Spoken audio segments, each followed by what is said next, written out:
capítulo número 13.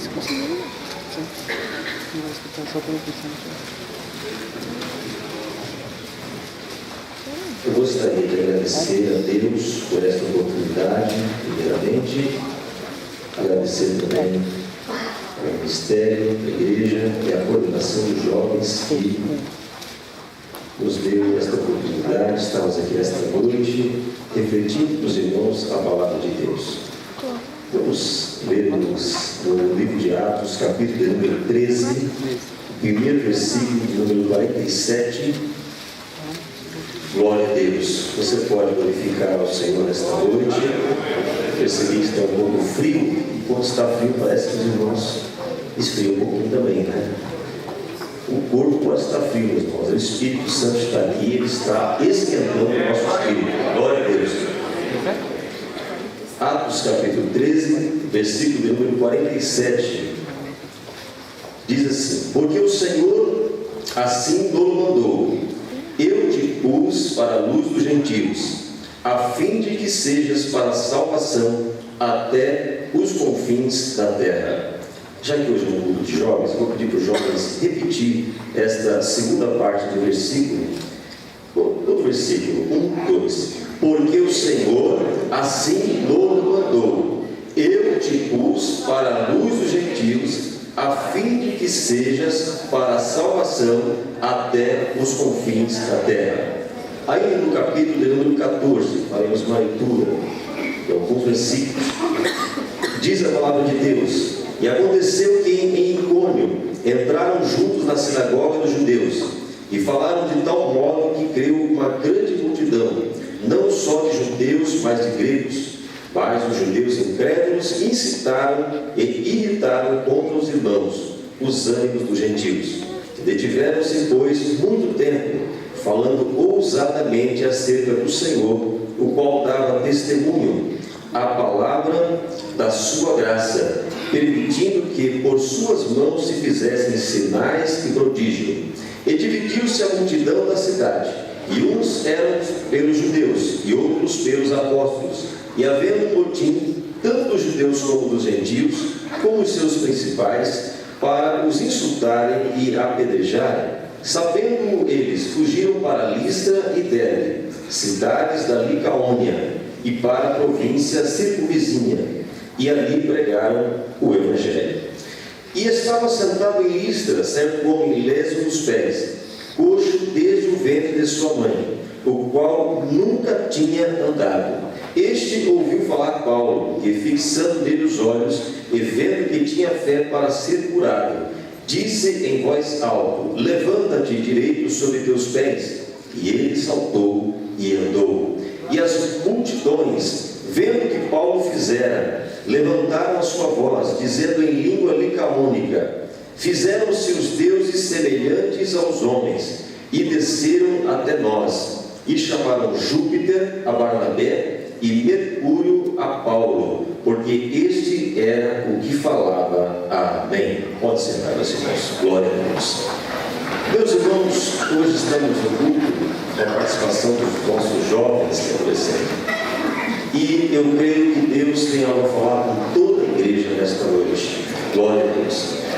Mas antes que nós falemos um pouco sobre a vida de Barnabé e Paulo, a qual nós citamos aqui alguns versículos do capítulo de número 14, nós gostaríamos de dizer que estes dois homens, eles começaram a sua obra um pouquinho antes. No livro de Atos dos Apóstolos, nós sabemos que é o livro da história da igreja, da história primitiva, da igreja primitiva, aonde foi formada ali a igreja do Senhor. E nós sabemos, meus irmãos, que estes acontecimentos, desde o capítulo de número 7, do capítulo de número 8, Barnabé, Saulo estava presente num momento muito difícil da igreja. Houve uma perseguição contra a igreja logo após a descida do Espírito Santo e a igreja estabelecendo ali na terra, naquela região. E Estevão, que era um diácono escolhido por Deus e escolhido pelos apóstolos para fazer a obra da igreja, ele foi o primeiro mártir da igreja. A Bíblia diz que Estevão fez um grande discurso diante ali dos judeus, diante do Sinédrio, que estava julgando Estevão, e ele fez ali uma grande pregação, falando sobre a obra salvífica de Cristo e sobre os acontecimentos anteriores que vieram sobre o povo de Israel. E logo ao final daquele discurso, mesmo que enquanto olhavam para Estevão, o rosto de Estevão, a Bíblia diz que era como um anjo do Senhor. Glória a Deus. Eles mesmo assim condenaram Estevão, levaram para fora da cidade, o apedrejaram e deixaram suas vestes aos pés de Saulo. Saulo estava ali, meus irmãos, como um enviado pelo governo, estava ali como um fariseu, e segundo alguns historiadores, ele teria feito parte daquele sinédrio, daquele lugar que foi julgado, ali onde estava Estevão. E a Bíblia diz que Saulo, ele presenciou todo aquele martírio de Estevão. Ele viu enquanto Estevão estava, meus irmãos, sendo apedrejado, mas enquanto ele estava apedrejado, seus olhos estavam fitando no céu, estavam olhando para o céu. Estevão disse que viu os céus abertos e Cristo estava à direita do Pai, glória a Deus, e grande era aquele acontecimento. Mesmo vendo tudo aquilo, Saulo não compreendia, ele estava entre os malfeitores. E Deus usava ali, meus irmãos, a vida de Estevão para fazer uma grande obra naquele lugar, porque houve uma dispersão. Somente todos aqueles crentes que estavam naquela região começaram a se dispersar, e houve uma grande assolação por parte de Saulo. Saulo, ele, meus irmãos, começou a perseguir a igreja, começou a prender todos os crentes que estavam ali. Ele começou a colocá-lo em cadeias, e houve uma grande perseguição naquele lugar, meus irmãos. E a Bíblia diz que Saulo, ele continuou a sua empreitada contra os crentes, contra os cristãos, e lá no capítulo 9, ele teve, meus irmãos, a sua primeira experiência com Deus. Meus irmãos, quando Saulo seguia pelo caminho de Damasco, e ele havia pedido cartas para que fosse perseguir os cristãos, para que prendesse os cristãos, para que colocasse os cristãos, meus irmãos, em cadeias. Enquanto ele estava ali seguindo pelo caminho de Damasco, a Bíblia diz que veio uma luz sobre eles e cercou aquele lugar, e ele foi lançado em terra. Glória a Deus. E a voz do céu disse: Saulo, Saulo, por que me persegues? E ele respondeu: mas quem está falando comigo? E Deus falou com ele: olha, Saulo, aleluia, duro recalcitrar contra os aguilhões, aleluia, eu sou Jesus a quem tu persegues, aleluia. Meus irmãos, o apóstolo Paulo estava tendo ali o seu primeiro encontro com Cristo. O homem não pode seguir o seu próprio caminho, porque Jesus é aquele que cuida do caminho do homem, é aquele que está, meus irmãos, cuidando dos seus projetos. Mesmo que o homem seja o perseguidor, mesmo que ele fosse o maior assassino da terra, Deus estava sobre o seu caminho, e o Senhor não deixaria que ele continuasse por aquele projeto, porque Deus tem uma grande obra na sua vida. Glória a Deus. Meus irmãos, e os aguilhões, o que era o aguilhão? O aguilhão, meus irmãos, era uma ferramenta usada para conter os bois. A Bíblia diz que quando recalcitrar significava resistir. Recalcitrar significa, meus irmãos, querer impedir. Recalcitrar, meus irmãos, significava que Paulo estava desobedecendo alguém que estava usando de um instrumento, de um aguilhão, a qual tinha uma ferramenta na ponta para que, de forma afiada, conter, meus irmãos, os animais, os bois. O que Deus estava dizendo para Saulo: olha, Saulo, não adianta você lutar contra a minha vontade, não adianta você lutar contra aquilo que eu tenho a fazer na sua vida, porque eu continuarei, aleluia, controlando a sua vida, eu continuarei cuidando dos seus caminhos. Não adianta perseguir a minha igreja, porque quando você mata um, se levanta 10, quando você persegue e prende 2, Deus levanta 1000, aleluia. E o Senhor estava tratando com Saulo naquele dia, e a Bíblia diz que ele perdeu a sua visão, e ele ficou 3 dias, meus irmãos, aleluia, apenas pensando no que havia acontecido, orando, e o Senhor mandou Ananias para que Deus fizesse ali um chamado na vida de Saulo. A partir daquele momento, a vida de Saulo seria diferente. Meu jovem, o que o Espírito Santo quer dizer nesta noite é que o Senhor, aleluia, é aquele que vai colocar você no caminho a qual Ele escolheu para que você faça. Aleluia, não adianta resistir. estavam lá nas drogas, estavam andando nos caminhos errados, cometendo crimes, fazendo coisas erradas, mas o Senhor, como fez com Saulo, Ele tirou você do caminho de Damasco, Ele tirou você do caminho do erro, e colocou para ser chamado, para ser escolhido, para ser uma obra nas mãos do Senhor. Glória a Deus. Meus irmãos, e a vida de Saulo, ela foi, meus irmãos, uma vida que se encontrou com outro cidadão chamado Barnabé. Barnabé, que havia sido um homem justo, lá nos tempos dos apóstolos da primeira igreja, no começo da igreja, Barnabé havia vendido suas propriedades e colocado aos pés dos apóstolos. Ele era um homem bom, ele recebeu, o seu primeiro nome era José, ele era, meus irmãos, da ilha de Chipre, ele via, meus irmãos, ele era da tribo de Levi, e ele era um homem muito bom. Ele recebeu como sobrenome Barnabé, porque Bar era, meus irmãos, o antenome Bar significava filho. Então Barnabé era filho da consolação, filho da exortação. Então este Barnabé, ele, meus irmãos, também seria escolhido para fazer a obra de Deus. O Senhor, meus irmãos, levantou a Barnabé para ser um companheiro de Saulo. Aleluia. Saulo tinha por seu nome Saulo porque era um nome hebreu, mas o seu nome grego significava Paulo, e Paulo significava pequeno. E o Senhor levantou o filho da consolação, o filho da exortação, para cuidar daquele que era pequeno nas mãos do Senhor. Coisa boa é ser pequeno nas mãos do Senhor. Glória a Deus. Coisa boa, meus irmãos, é ser pequeno nas mãos do Senhor. E a Bíblia diz, meus irmãos, que, aleluia, Saulo, depois de ter se convertido, ele entrou ali na cidade de Damasco, e ele quis pregar o Evangelho, ele foi nas sinagogas, mas ninguém compreendia. Ninguém entendia como que aquele homem que havia perseguido a igreja poderia ser agora um pregador do Evangelho. Nem mesmo os discípulos compreendiam. Foi necessário que Saulo fosse tirado às pressas de Damasco.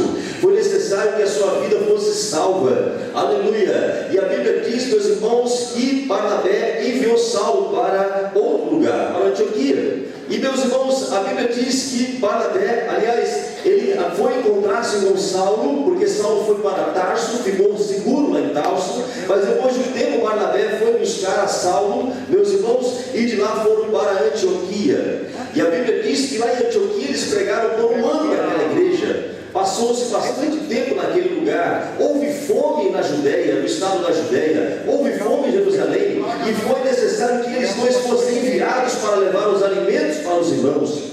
Antes de nós subirmos os degraus do ministério, é necessário fazer as pequenas coisas da igreja. É necessário fazer as pequenas obras que o Senhor chamou para te fazer. Aleluia. Muitos têm visto grandes pregadores. Muitos jovens têm visto grandes cantores, grandes pastores. É bonito ver isso, mas esquece que o caminho começa lá de baixo. Esquece que é necessário você servir primeiro como pequeno. É necessário você servir primeiro como obediente. É necessário você fazer um trabalho que ninguém quer fazer. É necessário você fazer um trabalho que não tem destaque para os homens, mas o Senhor está enxergando no céu todo o seu trabalho aqui na terra. Glória a Deus, exaltado seja o nome do Senhor. E Barnabé e Saulo foram, fizeram o seu trabalho, voltaram, retornaram. E, meus irmãos, a Bíblia diz que o Senhor, aleluia, ele tinha um chamado especial na vida daqueles homens.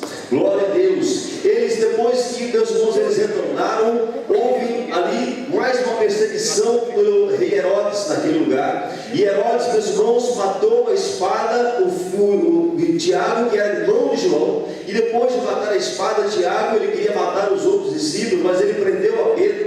E houve ali, meus irmãos, um rebuliço naquele lugar, porque Pedro, ele foi libertado naquele lugar, ele não ficou preso. E depois disso, a Bíblia diz que Saulo e Barnabé, meus irmãos, voltaram para Jerusalém e levaram consigo a João Marcos. Então nós começamos a entrar, meus irmãos, no ambiente em que nós lemos os primeiros versículos.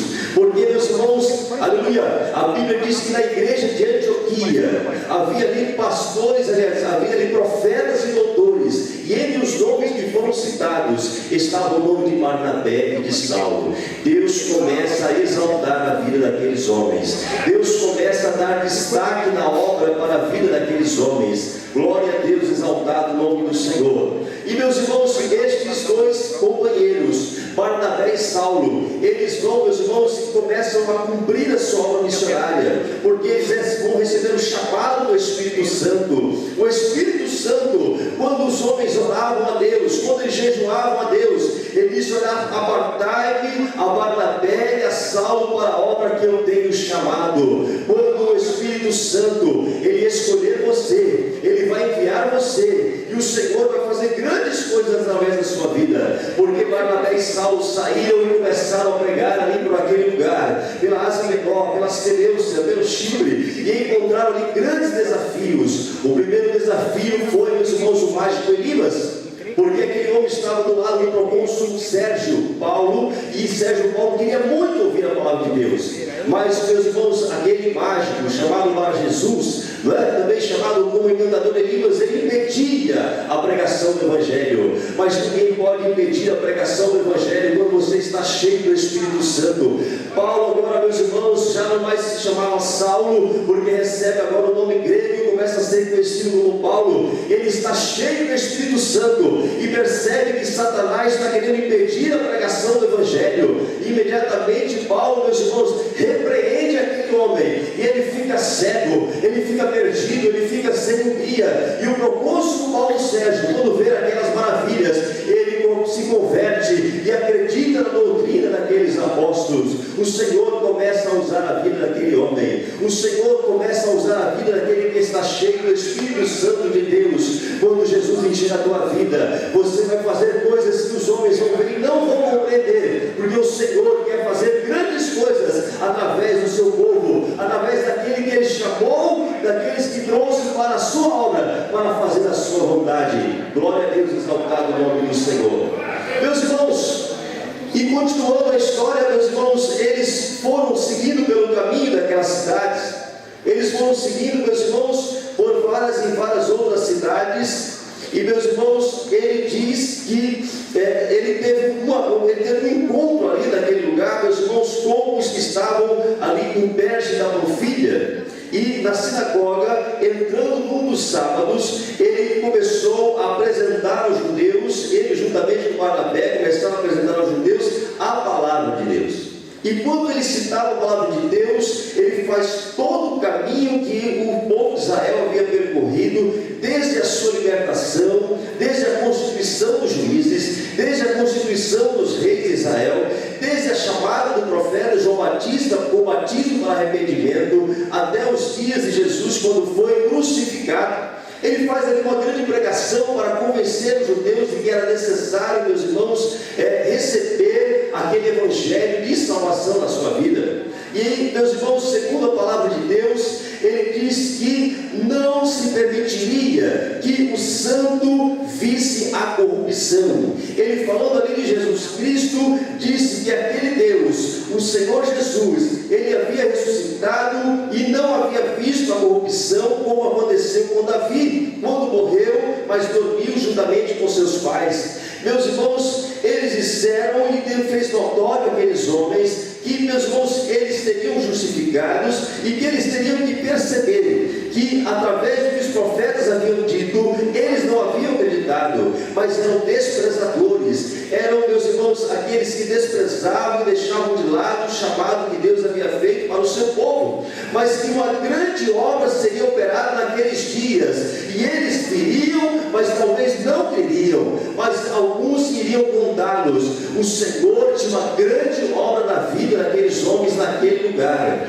Houve, meus irmãos, entre os judeus e gregos que estavam ali, não é? Muitos creram, muitos acreditaram na sua palavra, e, meus irmãos, outros não. Os judeus ficaram ali irritados, porque consideraram que Paulo havia feito blasfêmia contra os judeus. E diz, meus irmãos, a palavra do Senhor, que eles pregavam com ousadia. Glória a Deus, eles pregavam, meus irmãos, sem ter medo. E eles continuavam pregando a palavra de Deus, e sabiam que os judeus negavam a palavra de Deus, sabiam que os judeus rejeitavam a palavra de Deus, mas eles continuavam desafiando os judeus, desafiando na sinagoga, meus irmãos, porque, como disse o versículo que nós lemos com a mocidade, eu te pus para a luz dos gentios, aleluia, a fim de que sejas para a salvação até os confins da terra. Glória a Deus. Este é o chamado para a igreja. Esse é o chamado para você, jovem. Esse é o chamado para você, jovem obreiro, que deseja fazer a obra do Senhor. Aleluia. O Senhor não quer destaque na sua obra. O Senhor não quer status social na sua obra. O Senhor não quer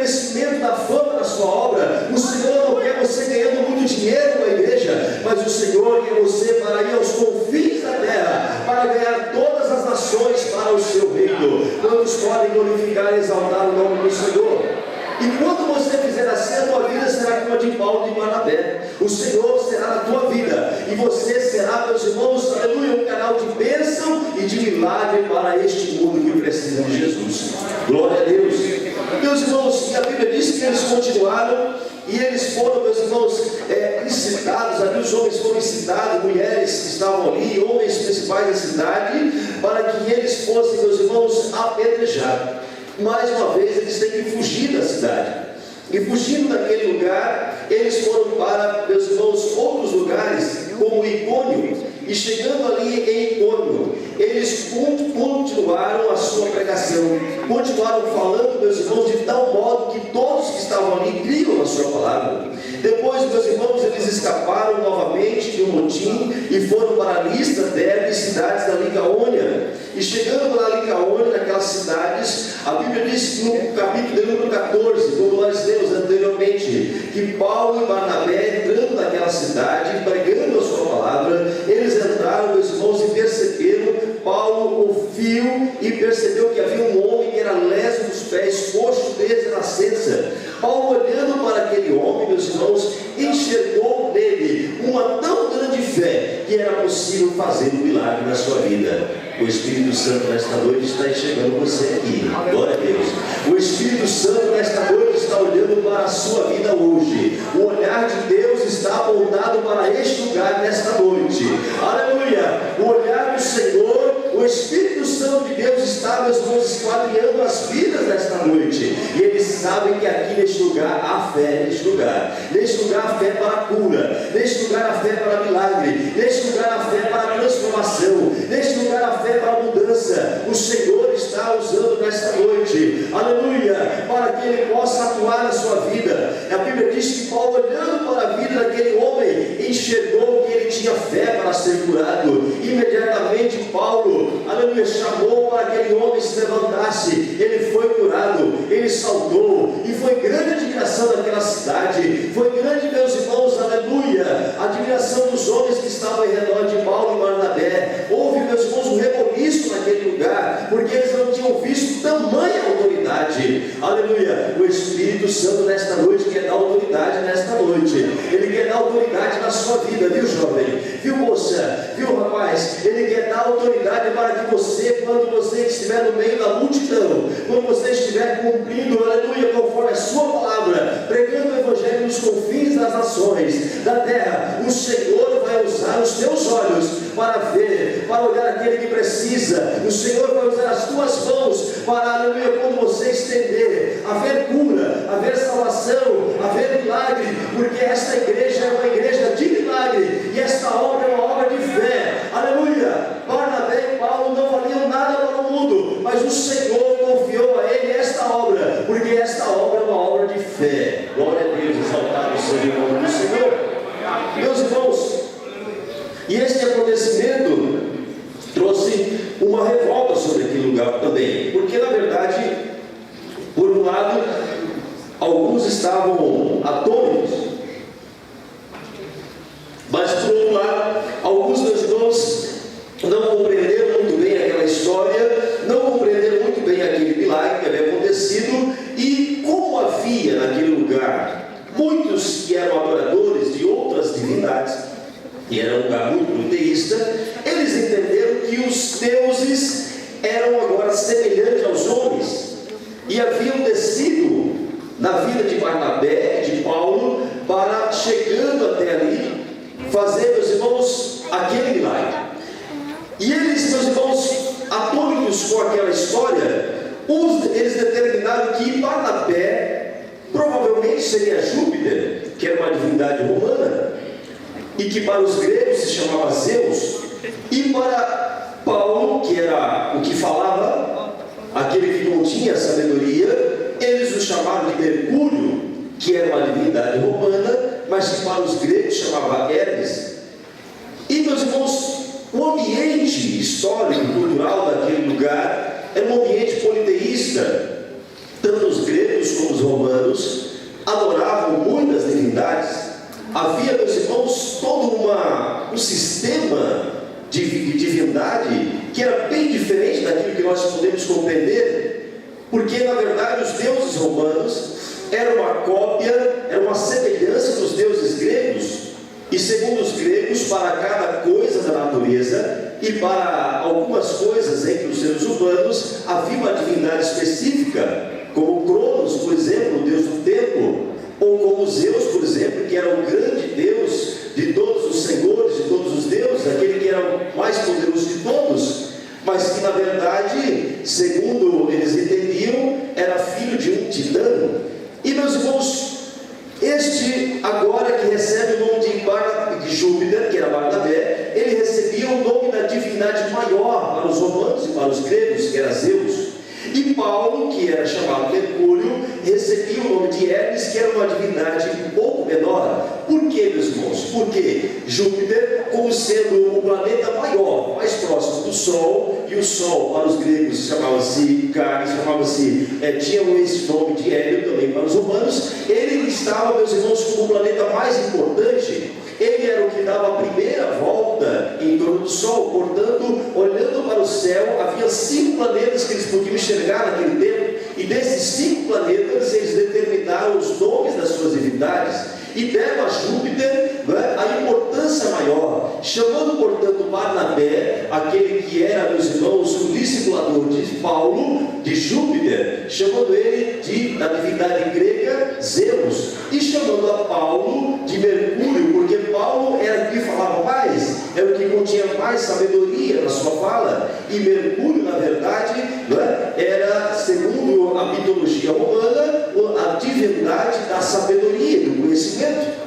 Meus irmãos, imediatamente quando houve esta compreensão por parte dos romanos e dos gregos, veio um sacerdote do templo de Júpiter, que havia naquele lugar, e trouxe ali touros e grinaldas, e queria sacrificar aqueles homens. Meus irmãos, imediatamente, com a sabedoria que Deus havia dado para Barnabé e Paulo, eles rasgaram as suas vestes, eles se jogaram ali no meio da multidão, saltaram para o meio da multidão com as suas vestes rasgadas, e eles clamaram dizendo: Senhores, por que fazeis estas coisas? Nós também somos homens como vocês, sujeitos às mesmas paixões, e vos anunciamos que vos convertais dessas vaidades ao Deus vivo, que fez o céu e a terra e o mar e tudo quanto neles há. Glória a Deus. E ele continua dizendo: porque no tempo passado deixou andar todas as nações pelos seus caminhos, e contudo não se deixou a si mesmo sem testemunho, beneficiando-nos lá do céu, dando chuvas e tempos frutíferos, enchendo de mantimento e de alegria os nossos corações. E dizendo com dificuldade, meus irmãos, e pediram que a multidão os sacrificasse. Sabe o que Paulo disse? Sabe o que Paulo e Barnabé queriam dizer para aqueles homens? Olha, estas divindades que vocês acreditam, na verdade, elas não existem, porque existe um Deus que nós cremos, e é o Deus criador dos céus e da terra, é o Deus que tem o poder sobre a terra, sobre a chuva, sobre o ar, sobre o mar, e é o Deus que está nas nossas vidas. Deixa esta vaidade para trás, deixa esse negócio de adoração de homem para trás. Os gregos e os romanos gostavam, meus irmãos, de divinizar os homens, não é? Os imperadores da época se sentiam semideuses na terra, achavam que era alguma coisa, mas aqueles homens, eles não queriam ser nada, eles queriam ser apenas o servo do Deus Altíssimo, o servo do Deus que era dono do todo o poder dos céus e da terra, que era dono do milagre, o Deus que deixou o homem andar pelos seus próprios caminhos, as nações fazerem os seus próprios caminhos, mas que enviava mesmo assim a chuva para as suas colheitas, que enviava o sol para o crescimento das suas plantas, que enviava, meus irmãos, a água, o ar, tudo aquilo que estava sob o seu poder, para benefício do homem, mas que naquele momento eles não eram ninguém, eles eram apenas homens como os outros homens que estavam ali. Ah, meus irmãos, quem dera nós tivéssemos a humildade destes dois homens, desses dois servos de Deus. Ah, quem dera todos fossem, aleluia, sábios e humildes como Barnabé e Saulo, que não quiseram se exortar, que não quiseram se exaltar naquele momento, que não quiseram ser maior do que Deus, que não quiseram, aleluia, martirizados, aleluia, e por isso mesmo o Senhor usava a vida de Barnabé e Saulo como instrumento nas mãos do Senhor. No dia que você colocar as tuas vidas na mão do Senhor, no dia que você entender que Deus é tudo sobre a tua vida, que Deus é dono, aleluia, de todas as coisas, o Senhor vai te usar como instrumento tremendo na sua mão, aleluia, e Satanás vai ser envergonhado, porque o que Satanás queria, meus irmãos, era fazer, aleluia, aqueles dois homens de palhaço, era fazer aqueles dois homens, meus irmãos, aleluia, divisando eles, para que o povo acreditasse que eles fossem uma divindade na terra. Mas o Senhor, meus irmãos, havia transformado a vida de Paulo e de Barnabé, havia transformado a sua mente, havia transformado a sua compreensão, e não deixou que eles caíssem nessa armadilha. Glória a Deus, exaltado o nome do Senhor. Meus irmãos, e eles não entendiam, mas na verdade, meus irmãos, o que os homens romanos e os gregos não compreendiam é que todo aquele sistema de deuses que eles haviam criado não tinha qualquer significado para os cristãos. Os cristãos eram pessoas diferentes. Veja, as divindades romanas e gregas, elas tinham seus sentimentos semelhantes aos homens. Eles tinham ódio, eles tinham raiva, eles também amavam, eles não gostavam, eles se ciumavam, eles se envergavam entre eles, um queria matar o outro. Havia uma conspiração na divindade dos romanos e havia uma conspiração constante entre as divindades gregas. Mas, meus irmãos, o Jesus de Nazaré, aleluia, o Senhor dos cristãos, o Senhor daqueles que foram chamados cristãos lá em Antioquia, e foram chamados cristãos porque os homens olharam para ele e viram neles uma vida diferente, como foi pregado aqui ontem, e viram nele, meus irmãos, uma vida transformada, e viram na vida deles um grupo diferente, um grupo que falava de amor, um grupo que falava de salvação, um grupo que se preocupava em buscar os necessitados, um grupo que não abandonava o que estava deficiente à beira do caminho, um grupo que não deixava para trás o cego, um grupo que não deixava para trás o moribundo, mas era um grupo que, quando Deus transforma, o homem vai lá e busca aquele que precisa ouvir o Evangelho do Senhor, e para Deus não há diferença. Todos são valorizados na casa de Deus, todos são importantes na obra de Deus, aleluia. E quando eles olhavam isso, eles não compreendiam, porque os deuses, as divindades romanas e gregas, eles eram maldosos, eles faziam dos homens como se fossem marionetes. Mas o nosso Deus é um Deus de amor, o nosso Deus é um Deus, aleluia, fiel e justo para com o homem. Aquele que o busca, aquele que o adora, ele compreende as suas necessidades, e ele atende hoje as nossas vidas, ele atende hoje as necessidades dos nossos corações, ele atende hoje as necessidades das nossas famílias. Glória a Deus, exaltado o nome do Senhor.